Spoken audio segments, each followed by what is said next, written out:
Hey, how y'all doing out there? What's happening? So Morgan Freeman is now black. Yeah. He sat down with the Secretary of Defense, Lord J. Austin III. The documentary is coming up about the black soldiers in the Army segregated during Jim Crow, stationed out of Massachusetts. The 761, I want to get this correct, so when I say it, I cover all the bases. The battalion, the battalion, and what they experienced in the Jim Crow segregated World War II. My grandfather happened to be in World War II, but he was in the Navy. But still, it was segregated, it was Jim Crowism and divide. Now, you might wonder why I'm coming at Morgan Freeman like I am, because he sat down at the Pentagon the other day and they had this interview, and it was on CNN.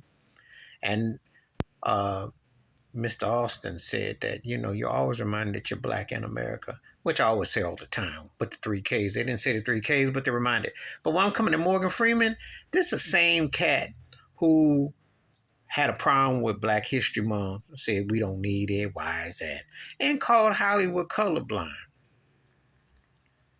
And when he was in the movie Glory with Denzel Washington, when Denzel got that Oscar and what have you, and Matthew Broderick was their boss, captain, overseer in that movie, he didn't really have the depth to understand and stuff. But you were a movie actor, wouldn't you know your history? Wouldn't you know where you came from Mississippi or Morgan Freeman? Wouldn't you know these things? Wouldn't you be more enlightened, educated before you come out and say we don't need Black History Month and that Hollywood is colorblind? But now you're doing this documentary because he's helped save this, the original tank. He helped to save it. So now he wants to get enlightened. Well, it's never too late to be enlightened if you're black, because, there's boundaries. Hey, look, you can always come back home to the soul. However, to put it out there that you don't need Black History Month, that you Hollywood's colorblind, is just ludicrous on both levels, because Hollywood ain't hardly colorblind because they don't document about black stories near enough, fully digestive, aside from playing pimp, pusher, hustler, and servant. So let's cut to the chase there. You need Black History Month to be every day to be true.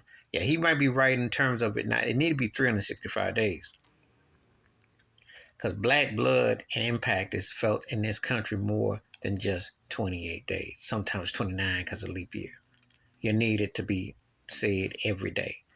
The racial institutionalized of the school system has failed and has purposely done on purpose because, again, as I always say with the racist trash like DeSantis, Trump, Governor Abbott, and quite a few of these other racist backward white boys, they don't want the truth to ever come out, because the truth came out, it would be, hey, black folks contribute a lot more. Why would they discriminate? How come they haven't gotten reparations? How come they haven't been acknowledged? How come they haven't been seen as sought as the forefathers and displayed more on display? So when you think about World War II, which was less than 80 years ago, you're still in a fresh modern capacity that things ain't that far removed from Jim Crow and everything that was legalized to be segregated. Ask yourself why, and why do these things not become more front and center? Please hit like, subscribe, welcome thoughts, comments, and I do respond. Thank you. Wash your hands, keep your mind clear, watch out for another and share it if you like, and I'm out. Peace.